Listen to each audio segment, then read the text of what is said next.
Chapter 4. Hello, Logan, Tristan, and Liliana. This is Daddy. I miss you very much. I haven't seen you for a while.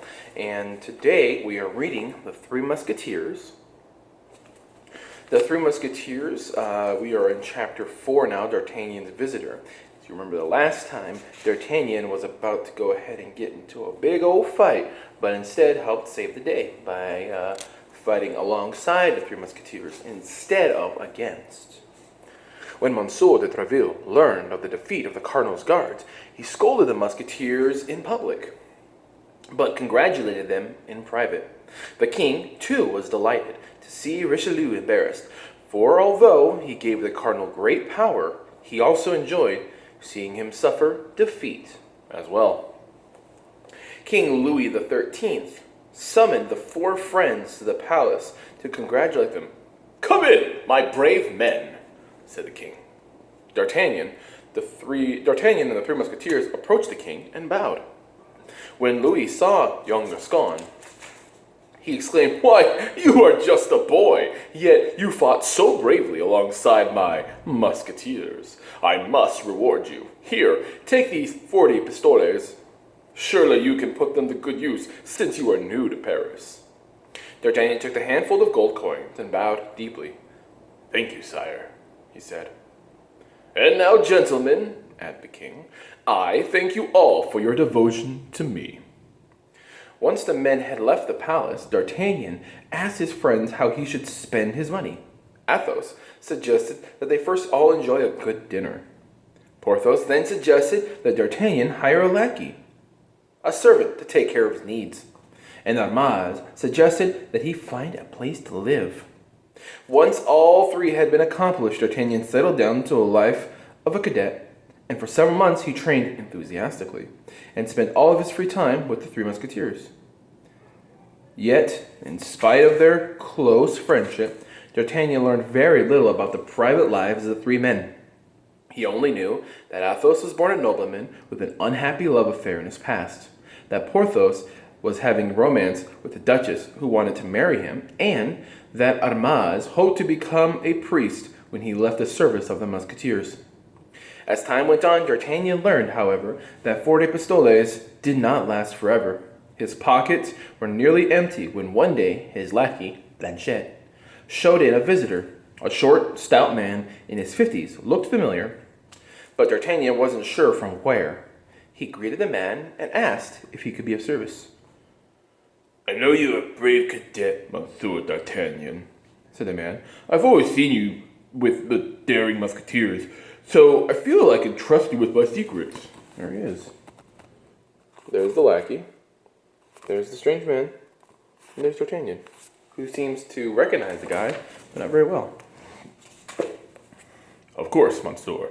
Go on," said D'Artagnan, sensing an adventure on the way. "Well, Monsieur, I have a young wife who is a lady-in-waiting to the Queen. Yesterday, as my wife was leaving the palace, she was kidnapped. Do you have any idea why? Because of love and politics at the court. Because of the love of the Queen." "Queen Anne?" cried D'Artagnan. "Yes. Everyone in France knows that the poor queen is ignored by the king, and that their marriage was arranged simply by the peace to keep peace between France and Spain.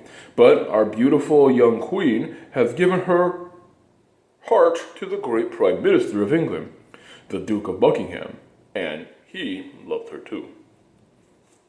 "But how do you know all of this?" "From my wife," said the man. "She also told me that the queen has been very frightened for several weeks now. She fears that the cardinal is trying to lure the Duke to Paris and trap him just to disgrace her." "But what does this have to do with your wife's kidnapping?" asked D'Artagnan. "The queen confides all of her secrets to my dear Constance, and I fear that the cardinal is trying to learn those secrets." "Do you actually think? Do you know who actually kidnapped her?" "I do not know his name, but I can describe him. He is a tall, dark nobleman with a black mustache, a scar on his right cheek, and a patch over his left eye." "Why, that's my man of Munge," cried D'Artagnan. "Are you sure of the description?" "As sure as my name is Bonacieux," said the young man. "Your name is Bonacieux? Seems that I've heard that name before." "It is quite possible, monsieur. I am your landlord, and since your very important duties have made you forget to pay your rent for 3 months, I thought you might find the time to help me."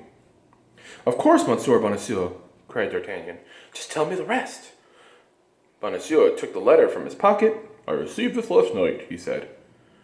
D'Artagnan read, "Your wife will be returned to you when she is no longer needed. Look for her and you face arrest." "Oh, monsieur," cried Bonacieux, "I am terrified of being thrown into the Bastille. Please help me, and I shall forget about the 3 months' rent." "Yes," said D'Artagnan, "that is an excellent reason. You have won me over." And as soon as Monsieur had left, D'Artagnan sent Planchet to find Athos, Porthos, and Aramis. When the 3 Musketeers arrived, D'Artagnan told them of Monsieur's problem. Just as he was finishing his story, the landlord burst into the room, crying, "Save me! They're here to arrest me!" 4 armed soldiers and the cardinal guard stood at the door. "Come in, gentlemen," cried D'Artagnan. "We are loyal to the king and the cardinal. If you have come for this man, then take him." "But you promised," cried Monsieur. "We can only save you if we are free," whispered D'Artagnan. "If we are arrested, we cannot help you or your wife." So Monsieur let himself be led away by the cardinal's guards, and as soon as they're gone, Athos said, "You have acted wisely, D'Artagnan." "Thank you, my friend. And now, gentlemen, from the moment on, we are at war with the cardinal." The end of chapter 4. Chapter 5, the plot in the court. Look at him, being carried away. Clever D'Artagnan did not get in the middle of that fight. He's choosing his battles wisely. That means he's learning. Alright guys, well I had a lot of fun reading this story to you. I hope you enjoyed it. I look forward to seeing you guys again soon. Bye.